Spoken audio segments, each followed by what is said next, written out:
Good day दोस्तों। आज के मेरे वीडियो का विषय है स्ट्रेटजी फॉर सिविल सर्विसेज कि यूपीएससी के लिए एक अच्छी रणनीति क्या हो सकती है। हम किस तरह से अपनी रणनीति बनाएं कि यूपीएससी में हमारा सिलेक्शन आसान हो जाए। यूपीएससी में जो विद्यार्थी जाना चाहते हैं, जो प्रतियोगी यूपीएससी का वर्ण करना चाहते हैं, इसमें सिलेक्शन चाहते हैं, तो उन्हें फर्स्ट ऑफ ऑल यूपीएससी और स्टेट सिविल सर्विसेज के जो सिलेबस है, पाठ्यक्रम, उसका गहन अध्ययन करना होगा। उन्हें देखना होगा कि आखिरकार यूपीएससी का सिलेबस क्या है। इसमें एक तरफ सीसेट 2011 के बाद जोड़ दिया गया है, तो सीसेट की तैयारी कैसे की जाए, उसमें किस तरह से लैंग्वेजेज को प्रिपेयर किया जाए, डिसीजन मेकिंग पर जो क्वेश्चंस हैं उनके लिए भी हमें रणनीति बनानी होगी। वहीं साथ ही साथ फर्स्ट ऑफ ऑल आपको एनसीईआरटी कक्षा 6 से लेकर कक्षा 10 तक की जो एनसीईआरटी की बुक्स हैं, जिसमें खासकर हिस्ट्री, ज्योग्राफी, पॉलिटी और इकोनॉमिक्स, इनकी आपको एनसीईआरटी का गहन अध्ययन करना होगा। इनसे आपका बेस मजबूत होगा। वो लोग जो अभी तक इंटर तक साइंस सब्जेक्ट के साथ स्टडी कर रहे थे, उनके लिए ज़रूरी हो जाता है कि पहले वो अपने फाउंडेशन को मजबूत करें, बेस को मजबूत करें, हिस्ट्री के बेस को समझें, पॉलिटी के बेस को समझें, और इसके अलावा ज्योग्राफी, इंडियन और वर्ल्ड ज्योग्राफी, इनमें क्या है, इनका बेस क्या है, वर्ल्ड ज्योग्राफी में झीलें क्या हैं, नदियाँ क्या हैं, पठार क्या हैं, इसके अलावा स्थल मंडल, जल मंडल, वायुमंडल, ये सब क्या है, मैप्स का अध्ययन, आखिरकार कितने महाद्वीप हैं, कितने महासागर हैं, इनकी अवस्थिति कहाँ पर है, ये तमाम बातों को समझने के लिए हमें पहले बेस ज्योग्राफी का तैयार करना होगा। और इसके अलावा हिस्ट्री में ancient history, medieval, modern history और भारत का स्वतंत्रता संग्राम, जो कि मॉडर्न हिस्ट्री का ही एक पार्ट है, इसको हमें तैयार करना होगा। इसके अलावा पॉलिटी में हमें देखना होगा कि जो हमारा राज्य व्यवस्था है, हमारी सरकारें कैसे काम करती हैं, व्यवस्थापिका, कार्यपालिका, न्यायपालिका, इनकी संरचना कैसी है, इनकी फंक्शनिंग क्या है, इनका बेस क्या है। हमें भारत के संविधान का गहन अध्ययन करना होगा, लेकिन बेहतर है कि पहले हम एनसीईआरटी के माध्यम से इनकी बेसिक्स कंसेप्ट को जो है क्लियर करते हुए आगे बढ़ें।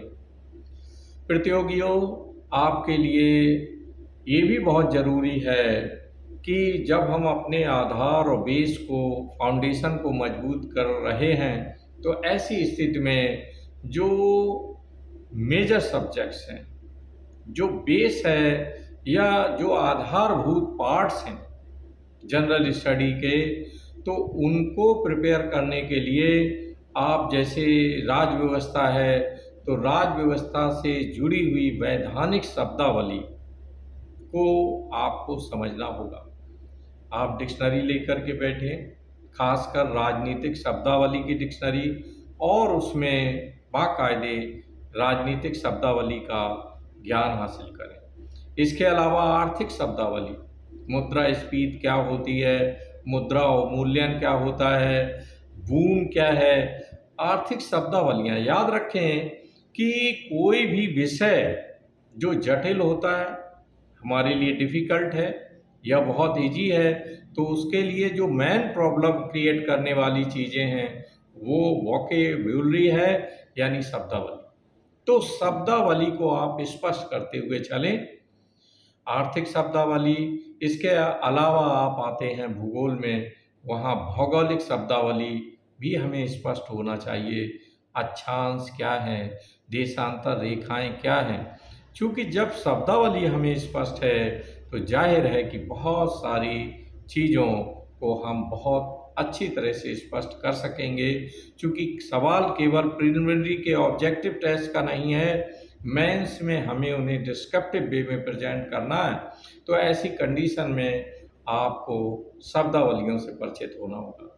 मैं अभी आगे चल कर के यूपीएससी में और स्टेट सिविल सर्विसेज और वनडे टेस्ट में आपकी सफलता सुनिश्चित कराने के लिए ये तमाम शब्दावलियों पर अलग-अलग वीडियोज़ बनाऊँगा। आर्थिक शब्दावली पर वीडियोज़ होंगे, वो 2 या 3 हो सकते हैं, चूँकि जिससे एक-एक टॉपिक पूरी तरह से स्पष्ट हो सके।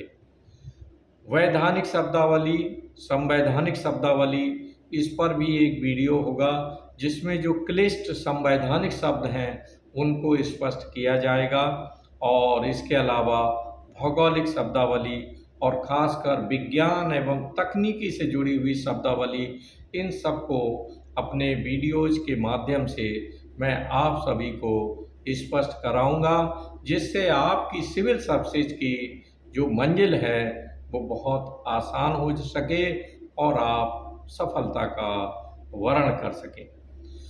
आप ये देखें कि एनसीईआरटी पढ़ने के बाद फिर हमें जिस चीज़ पर फोकस करना है, वो ये है कि हम प्रीवियस ईयर्स के जो पेपर्स हैं, पूर्व वर्षों के सिविल सर्विसेज के पेपर्स को हम किन्हीं जो खास करके बहुत सारे प्रकाशन हैं, अरिहंत पब्लिकेशन है या प्रयाग पब्लिकेशन है, there are number of publications इस समय एग्जिस्टेंस में हैं। आप किसी एक पब्लिकेशन से पब्लिश्ड जो गत वर्षों के यूपीएससी के पेपर्स हैं, उनका एक अन्वेषण करें।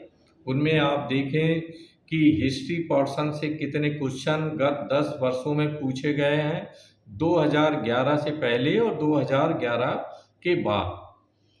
यानी किस तरह से प्रश्नों की पुनरावृत्ति हुई है, किस चैप्टर से कितने क्वेश्चन आए हैं, इस पर भी मैं आपके सामने आगे एक वीडियो के साथ उपस्थित होऊंगा, जिसमें मैं आपकी ये मंजिल भी आसान करूंगा कि आफ्टर ऑल किस तरीके से किस पोर्शन से कहाँ से कितने क्वेश्चन प्रीवियस ईयर्स यूपीएससी और स्टेट सर्विसेज में पूछे गए हैं। इसमें मैं आपकी मंजिल आसान करूंगा, लेकिन आप अपने स्तर से जब स्ट्रेटजी को अंतिम रूप दें, रणनीति को अंतिम रूप दें, तो ये बहुत ज़रूरी है कि हम प्रीवियस ईयर्स के पेपर्स को देखकर ये अनुमान लगाएं और ये अपनी रणनीति को अंतिम रूप दें कि आफ्टर ऑल हमारा यूपीएससी में चयन कैसे सुनिश्चित होगा।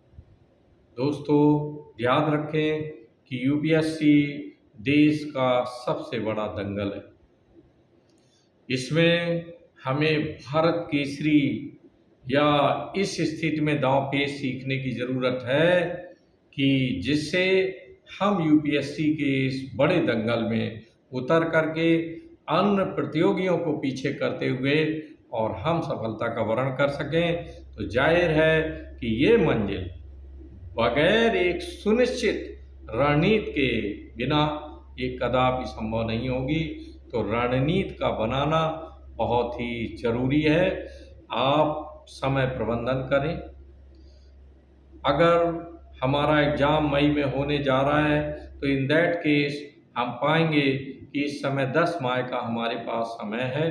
तो इसमें स्पेशली हम आप ये देखें कि हमें पहले जो मेजर सब्जेक्ट्स हैं जनरल स्टडी के, उनको क्लियर करना होगा। जैसे हिस्ट्री है, ज्योग्राफी है, पॉलिटी है और इकोनॉमी है। ये 4 मेजर सब्जेक्ट्स पर अगर हम कमांड कर लेते हैं, तो हमारा 70 to 80% जो है हम अच्छी परफॉर्मेंस अपनी यूपीएससी में दे देंगे। इसके अलावा फिर हम जनरल साइंस में स्पेशली हम लाइफ साइंस पर ज़्यादा फोकस कर सकते हैं। और चूँकि याद रखें कि यूपीएससी में जो भी क्वेश्चन आ रहे हैं, करंट अफेयर से भी जो क्वेश्चन आ रहे हैं, तो ये देखा जा रहा है कि आप दिन प्रतिदिन की घटनाओं के प्रति कितने अवेयर हैं। और देश काल के साथ अंतर्राष्ट्रीय परिस्थितियों के साथ उन घटनाओं की कितनी प्रासंगिकता है। यूपीएससी अगर ज्योग्राफी से जुड़ा हुआ कोई समकालीन करंट अफेयर्स का कोई क्वेश्चन उठा रहा है तो उसको वो कोरिलेट करेगा वर्तमान से और पास्ट से। तो ऐसी कंडीशन में याद रखें कि जो यूपीएससी में पेपर सेटर्स हैं वो बहुत ही विषय विशेषज्ञ हैं अपने फील्ड के, और बाकायदे एक टीम वर्क करती है पेपर सेटिंग में। केवल कुछ चंद लोग नहीं बल्कि एक पूरी समग्र टीम उस पर वर्क करती है। तो जाहिर है, और प्रीवियस ईयर्स के क्वेश्चंस के पैटर्न को भी चेक किया जाता है और पुनरावृत्ति अधिक ना हो क्वेश्चंस की, इसको भी सुनिश्चित किया जाता है। तो ऐसी कंडीशन में आपको भी एक रणनीति बनानी होगी। जो एक कुशल रणनीति और सही समय प्रबंधन के साथ यूपीएससी में अपीयर करेगा, ये गारंटी है कि उनका सिलेक्शन अवश्य होगा। अब दोस्तों, जैसा कि यूपीएससी के टेस्ट के लिए 10 महीने का आपके पास समय है, तो हमें ये याद रखना है कि इस 10 मंथ के पीरियड में हमें प्रीलिमिनरी की भी तैयारी करना है, मेंस की भी तैयारी करना है, और साथ ही साथ इंटरव्यू भी उसका एक पार्ट है। इसके अलावा हमें भाषाओं पर भी ध्यान देना है कि जो हिंदी और अंग्रेजी, जो कि खासकर हमारी क्वालिफाइंग सब्जेक्ट्स हैं जिनमें हमें क्वालिफाई करना है, तो ऐसी कंडीशन में इन सब्जेक्ट्स के लिए भी हमें समय निकालना होगा। निबंध का जो 200 का पेपर है, 200 मार्क्स का, उसको भी हमें कम से कम 15 दिन का समय चाहिए होता है। वो आपके ऊपर या कैंडिडेट पर डिपेंड करता है कि वो 1 वीक में ही रणनीति एक अच्छी बनाकर उन्हें प्रिपेयर कर सकता है। प्रॉब्लम बेस्ड एसेज का चयन करके वो आसानी से जो है अच्छा निबंध जो है निष्पादित कर सकता है। तो यहाँ हम आप देखें, निबंध पर भी मैं अलग से वीडियो बनाऊंगा जिसमें आपको स्पष्ट करूंगा कि आप किस तरह के टॉपिक्स की तैयारी करें जिससे निबंध नामक टॉपिक पर आपका कॉन्फिडेंस बिल्डअप हो और साथ ही साथ निबंध नामक पेपर में आप अधिक से अधिक अंकों की प्राप्त कर सकें। तो जैसा कि मैंने कहा कि 10 माह में आप बाकायदे एक माह का टाइम लें और इसमें प्री मेंस दोनों को साथ में कंबाइंड करें। एक्सटेंसिव और इंटेंसिव स्टडी दोनों तरीकों को अपनाएं। एक्सटेंसिव स्टडी मीन्स है कि आप प्रीलिमिनरी के लिए विस्तार से पढ़ें, और जब हम मेंस की तैयारी करें तो वहाँ हमें इंटेंसिव होने की ज़रूरत है कि हम अपने दायरे को सीमित कर लें। खासकर सिलेबस में जो की पॉइंट्स हैं उन पर ही फोकस करें। दोस्तों, ये हमेशा याद रखें कि यूपीएससी की तैयारी में जहाँ ये बहुत ज़रूरी है कि हमें क्या पढ़ना चाहिए, वहीं ये भी बहुत ज़रूरी है कि हमें क्या छोड़ना चाहिए। तो इसका डिसीजन कैसे लिया जाए कि क्या पढ़ना चाहिए और क्या छोड़ना चाहिए, तो हमें स्पेशली जो हमारे सिलेबस में शामिल नहीं है, यूपीएससी के सिलेबस में, उन टॉपिक्स पर हमें कम फोकस करना है। अपने पाठ्यक्रम से बहुत ही बारीकी से हमें जुड़े रहना है और विविध तरीके से पाठ्यक्रम में जो सिलेक्टेड टॉपिक्स दिए गए हैं उनमें हमें देखना है कि हम किस प्रकार से विविध तरीके से उस टॉपिक पर हम विस्तार से और संक्षिप्त में प्रश्नों का जवाब दे सकते हैं। तो इस तरह से ये, हालांकि याद रखें, मेरा अपना मानना है कि इम्पॉसिबल इस संसार में कुछ भी नहीं। असंभव एक शब्द है जो मूर्खों के शब्दकोश में पाया जाता है। Impossible is a word that's found in the dictionary of fools. तो असंभव कुछ भी नहीं है। अब संभव कैसे बनाया जाए, इसके लिए एक बहुत ही समग्र एक स्ट्रेटजी, एक रणनीति हमें बनानी होगी, और वो रणनीति ऐसी हो कि हमें विजय श्री हासिल हो। तो इसके लिए आप लोग एक बहुत ही अच्छी रणनीति को लेकर के चलें। जैसे सपोज दैट 1 मंथ में हम पॉलिटी को पूरा करेंगे, एनसीईआरटी भी हमें उसमें फिनिश करनी है। और हालांकि बेहतर होगा कि आप एनसीईआरटी पहले ही उनको स्टडी कर डालें, लेकिन अगर आप अभी एकदम स्टार्टिंग कर रहे हैं तो एक बार बहुत ही कम टाइमिंग को लेकर के आप एनसीईआरटी का स्टडी कर लें 6 से 10 तक की। और उसमें जब एनसीईआरटी की स्टडी हो जाए तो फिर हमें टेक्स्ट बुक का भी चयन करना है। टेक्स्ट बुक में हमें एक बड़ी लाइब्रेरी या बहुत भंडार नहीं बनाना है, सिलेक्टेड चुनिंदा बुक्स जो कि यूपीएससी में सिलेक्शन में सहभागी होंगी, केवल हमें उन्हीं टेक्स्ट बुक का अध्ययन करना है। चूँकि हमें याद रखना है कि अगर कोई एक टॉपिक 10 किताबों से वो टॉपिक पढ़ा जाए, उससे बेहतर है कि एक पुस्तक से वही टॉपिक 10 बार पढ़ा जाए। इससे उस पुस्तक की, उस टॉपिक की जो लैंग्वेज है वो आपके माइंड में सेट हो जाएगी, और जब लिखने की बारी आएगी या एक्सप्लेनेशन और व्याख्या की बारी आएगी या इंटरव्यू में प्रेजेंटेशन की बारी आएगी, तो ऐसी कंडीशन में हम बहुत ही संतुलित उत्तर देने में सफल होंगे। तो ज़्यादा अध्ययन भी हमें भ्रमित करता है। सिलेक्टेड स्टडी करें और बहुत ही याद रखें कि हार्ड वर्क की नहीं, स्मार्ट वर्क की ज़रूरत है। हार्ड वर्क तो मजदूर भी करता है, लेकिन हमें ज़रूरत है, चूँकि बहुत बड़ी संख्या में जो प्रतियोगी हैं उनको पीछे ढकेलते हुए हमें अपना यूपीएससी में चयन सुनिश्चित करना है।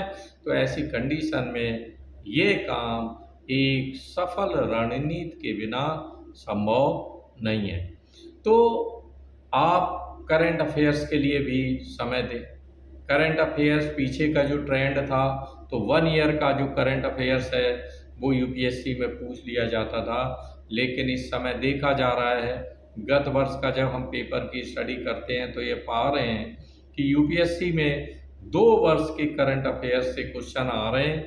तो ऐसी कंडीशन में हमें 2 वर्ष पीछे जा कर के करंट अफेयर्स को तैयार करना होगा। इसके लिए हम किसी ईयर बुक का अध्ययन कर सकते हैं। ईयर मनोरमा ईयर बुक है, क्रॉनिकल ईयर बुक है, यानी जिस अपनी मीडियम और उसके अकॉर्डिंग जो है हम ईयर बुक का अध्ययन करें। और इसके अलावा भारत सरकार के द्वारा जो इंडिया 2022-2021 जो सूचना एवं प्रसारण मंत्रालय द्वारा जो वार्षिक पुस्तिका निकलती है, तो उसका अध्ययन करें, क्योंकि उसमें करंट डाटा जो ऑथेंटिक डाटा दिए होते हैं, तो उसका अध्ययन करना भी ज़रूरी है। तो ऐसे में अगर आप समय प्रबंधन नहीं अपनाते हैं, टाइम मैनेजमेंट आपके पास नहीं है, तो भी आपके लिए यूपीएससी एक हंसी मजाक का विषय है या केवल मुंगेरी लाल का सपना बनकर रह जाएगा। तो अगर if you are serious then strictly you will have to follow time management. आप टाइम मैनेजमेंट का अनुसरण करें और हर चीज़ का समय निर्धारित होना चाहिए। एक होता है कि 1 मंथ में 15-15 हफ्ते भर का हम अलग अलग सब्जेक्ट के लिए टाइम टेबल निर्धारित करें। दूसरी ओर आपके लिए ये भी विकल्प है कि आप 1 मंथ एक ही पार्ट पर फोकस करें कि अगर हम पॉलिटी और राज्य व्यवस्था पढ़ रहे हैं तो 1 मंथ में हम इसी को फाइनलाइज करेंगे, प्री मेंस एंड इंटरव्यू तक जाएंगे। और वहीं अगर हम हिस्ट्री ले रहे हैं तो फिर हिस्ट्री को हमें अंतिम रूप देना है। बाकायदे एंशिएंट, मिडवल, मॉडर्न और ख़ास करके वर्ल्ड हिस्ट्री के जो मेजर सब्जेक्ट्स हैं, मेजर पार्ट्स हैं, मेजर चैप्टर्स हैं, जो क्रांतियाँ हैं, जो आपकी औद्योगिक क्रांति है, ये सारी चीज़ें जो नई नई चीज़ें हुई, जो खास करके उपनिवेशवाद, साम्राज्यवाद, ये बहुत सारी जो टर्मिनोलॉजी है और ये परिघटनाएँ हैं, इनको हमें स्पष्ट करते हुए वर्ल्ड हिस्ट्री पर भी कमांड करना है। गवर्नेंस एक चैप्टर नया जनरल स्टडी के साथ जुड़ा है, वहीं अंतर्राष्ट्रीय संबंध भी जुड़ गया है। तो ऐसी कंडीशन में हमें एक बहुत ही सफल रणनीति का सहारा लेना होगा। आपकी सफलता की इस मंजिल में मैं आपके साथ हूँ। मेरे कोर्स का कोई भी चार्ज नहीं है।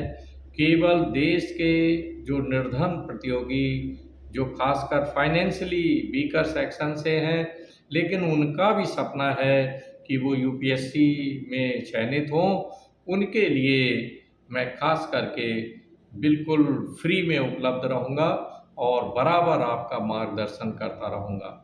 आप सभी प्रतियोगियों को मैं सूचित करता चलूँ कि अभी जस्ट जो है इस वर्ष 2023 में उत्तर प्रदेश के मुख्यमंत्री योगी आदित्यनाथ जी ने मुझे एज ए रिसोर्स पर्सन के रूप में लोक भवन लखनऊ में सम्मानित किया।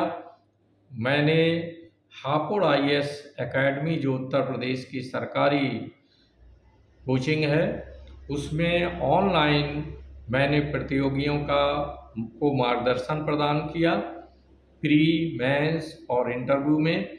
तो वहाँ से 22 प्रतियोगियों का यूपी पीसीएस में चयन हुआ, वहीं 6 प्रतियोगियों का आईएएस में चयन हुआ। तो इसके अलावा मैं उत्तर प्रदेश सरकार की अभ्युदय कोचिंग के अंतर्गत भी बराबर जो है मार्गदर्शन प्रदान कर रहा हूँ।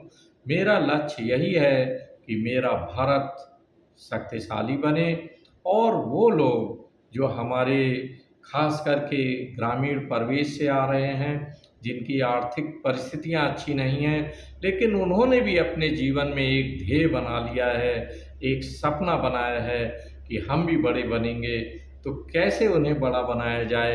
इसके लिए जहां उनकी हैबिट्स में चेंज लाने के लिए मैं प्रयास कर रहा हूं, टाइम प्रबंधन पर भी वीडियो बना रहा हूं, वहीं साथ ही साथ मेरा प्रयास है कि आफ्टर ऑल पर्सनालिटी को एक शेप देते हुए उन्हें इस लायक बनाया जाए कि वो देश की सर्वोच्च सेवाओं में जाकर हमारे देश को शक्तिशाली बनाने में सहयोग कर सके। तो जो भी प्रतियोगी हैं वो मेरे साथ जुड़े रहें। मैं अपने अन्य वीडियोज में आपके मार्गदर्शन में और साथ ही साथ आपके रास्ते की जो कठिनाइयां हैं, जो मंजिल में रोड़े हैं, उनको हटाने का प्रयास करूंगा और आपका मार्गदर्शन बराबर जारी रहेगा। मेरे अगर वीडियोज आपको अच्छे लगते हैं, आपको कहीं से भी लगता है कि ये मेरी सफलता के रास्ते में कहीं ना कहीं रोल प्ले करेंगे, तो आप ज़रूर उन वीडियोज को लाइक करें, सब्सक्राइब करें और अपने दूसरे दोस्तों के साथ शेयर करें। जय हिंद। कुछ शुभ कामनाओं के साथ, जय हिंद।